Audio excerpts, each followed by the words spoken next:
Assalamualaikum warahmatullahi wabarakatuh. Hari ini kita lanjut ke materi KD kedua, yaitu limit tak hingga trigonometri. Nah, apa membedakan limit tak hingga trigonometri dengan limit hingga trigonometri yang sudah kita pelajari di KD 1? Yang pertama yaitu yang ini, X-nya menuju tak hingga. Jadi kalau pada limit hingga trigonometri, X-nya ini menuju sebuah angka. Tetapi kalau limit tak hingga, X-nya menuju sebuah tak hingga. Nah, langkah-langkah untuk yang menyelesaikannya adalah pertama, kalian lakukan dulu permisalan. Jadi, X di sini nanti akan kita misalkan dengan 1 per P. Atau P kita misalkan dengan 1 per X. Nah, kemudian yang P sama dengan 1 per X atau X sama dengan 1 per P itu kita substitusikan ke soal. Jadi variabel X di sini nanti akan kita ganti dengan variabel P. Kemudian karena variabel X-nya kita ganti dengan P, otomatis nanti limit X di sini nanti juga akan berubah. Ketika X menuju tak hingga, maka P-nya akan menuju 0. Nah, kalau limitnya sudah berubah menjadi variabel P semuanya, maka nanti akan kita selesaikan seperti kita menyelesaikan limit hingga trigonometri pada KD pertama. Pertama, kalian bisa menggunakan substitusi langsung. Kalau hasilnya tidak 0 per 0, berarti pekerjaan kalian selesai. Tapi kalau nanti hasilnya 0 per 0, berarti harus kita kerjakan pakai rumus dasar limit trigonometri. Mana yang rumus dasar limit trigonometri? Kalian lihat lagi materi di KD pertama, yang mana sifatnya hanya berlaku untuk sin dan tan, atau yang sederhananya sin dan tan bisa kita coret. Kemudian kalau misalnya nanti ada cos bagaimana? Berarti kalau ada cos, kalian harus sederhanakan dulu dengan rumus limit trigonometri. Kenapa? Karena cos tidak ada di rumus dasar limit trigonometri. Berarti cosnya harus kalian sederhanakan dengan rumus trigonometri. Rumus cos mana saja yang kita pakai juga sudah kita terangkan, sudah kita pelajari di KD pertama. Kalau misalnya bentuknya bukan berbentuk perkalian, karena sifat dasar limit trigono hanya kita bisa gunakan kalau dia sudah berbentuk perkalian atas dan bawah. Jadi kalau bentuknya bukan perkalian, kalau bentuknya penjumlahan dan pengurangan, berarti kalian harus gunakan lagi rumus trigonometri penjumlahan dan pengurangan. Untuk lebih jelasnya kita lihat pada contoh berikut. Nah, di sini ada limit X menuju tak hingga X sin 2 per X. Nah, apa yang kita lakukan pertama? Yang kita lakukan pertama adalah kita misalkan. Di sini udah Ibu bilang X-nya kita ganti dengan 1 per P, kemudian 1 per X-nya kita ganti dengan P. Jadi semua variabel X ini kita ganti dengan P. Berarti ini jadinya limit, berarti P-nya berubah menjadi P menuju 0. Yang ini. Jadi kalau X menuju tak hingga, kita rubah menjadi P menuju 0. X, berarti X kita misalkan dengan 1 per P. Berarti X-nya berubah menjadi 1 per P. Kemudian ini sin, ini 2 per X. Berarti kalau 2 per X, berarti di sini ada 1 per X. 1 per X kita misalkan dengan P. Berarti ini jadinya adalah sin 2P.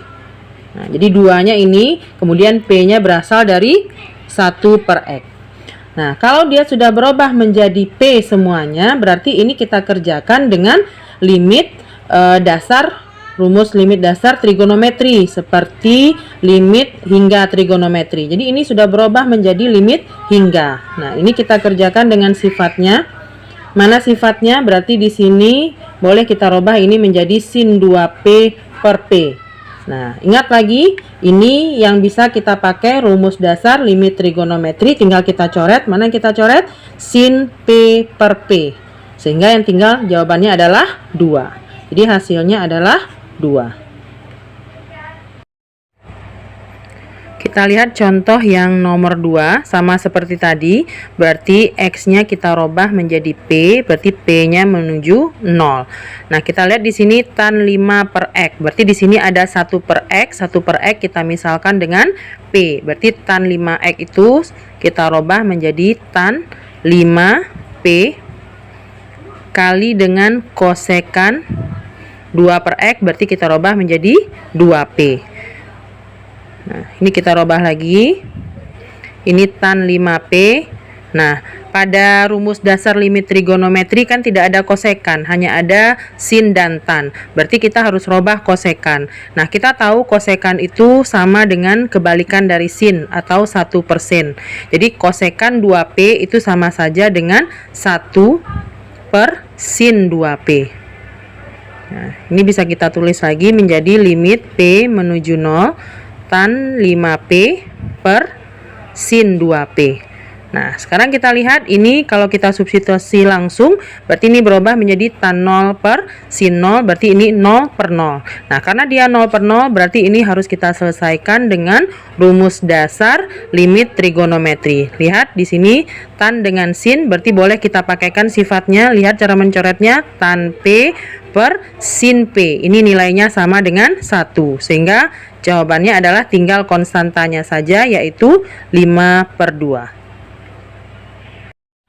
Kita lihat contoh yang ketiga. Bentuk yang ketiga ini Ibu sederhanakan seperti ini dulu. Jadi per X yang di bawah ini Ibu robah menjadi 1 per X supaya lebih mudah menukarnya nanti ke dalam bentuk P. Nah, kalau sudah berbentuk seperti ini sama seperti tadi, jadi limitnya sudah berubah menjadi P menuju 0.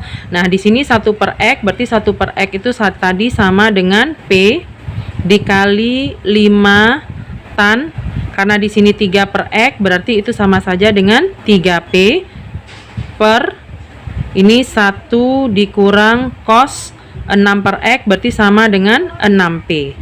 Nah, ini sudah berubah menjadi P semuanya, tapi di sini ada cos. Jadi yang di atas ini sudah sederhana karena sudah berbentuk perkalian, kemudian yang ada hanya tan, tetapi yang di bawah ini bentuknya pengurangan dan juga ada cos. Berarti yang di bawah itu harus kita sederhanakan terlebih dahulu. Berarti ini P dikali 5 tan 3P per 1 dikurang. Nah, di sini ada cos 6P. Kalian ingat lagi, pada KD pertama kita sudah belajar kalau cos itu harus kita robah menjadi rumus cos 2P. Kalau dia berbentuk 1 kurang seperti ini. Cos 2P kan rumusnya 1 dikurang 2 sin kuadrat P. Kalau di KD pertama kita memakai X itu tidak masalah. Cuman tukar hurufnya saja. Berarti karena yang kita perlukan adalah cos 6P, berarti ini berubah menjadi 1 dikurang 2 sin kuadrat 3P. Jadi selalu setengahnya. Berarti ini berubah menjadi, kita buka kurung dulu, 1 dikurang 2 sin kuadrat 3P.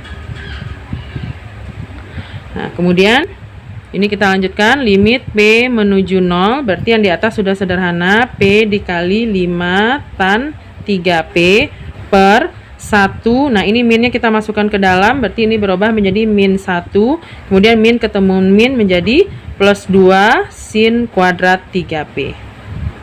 Sehingga ini menjadi limit P menuju 0. Di atas sudah sederhana, tinggal kita salin. Nah, yang di bawah, berarti ini 1 kurang 1 habis, berarti yang tinggal adalah 2 sin kuadrat 3P. Nah, sekarang bentuknya sudah berubah, tidak ada lagi cos. Berarti kita sudah bisa memakaikan sifat limit trigonometrinya. Ini 2 kali sin kuadrat 3P, kita uraikan menjadi sin 3P dikali sin 3P. Nah, sudah berbentuk perkalian semuanya atas dan bawah, berarti tinggal kita coret saja berdasarkan rumus dasar limit trigonometri. Perhatikan cara mencoretnya, P dengan sin P, itu nilainya adalah 1. Kemudian tan P per sin P, itu nilainya juga adalah 1. Sehingga kita cukup ambil konstantanya saja. Ini dia konstantanya. Nah, berarti konstanta yang tinggal itu adalah 5 kali 3 per 2 kali 3 kali 3. 3-nya habis, berarti yang tinggal adalah 5 per 6.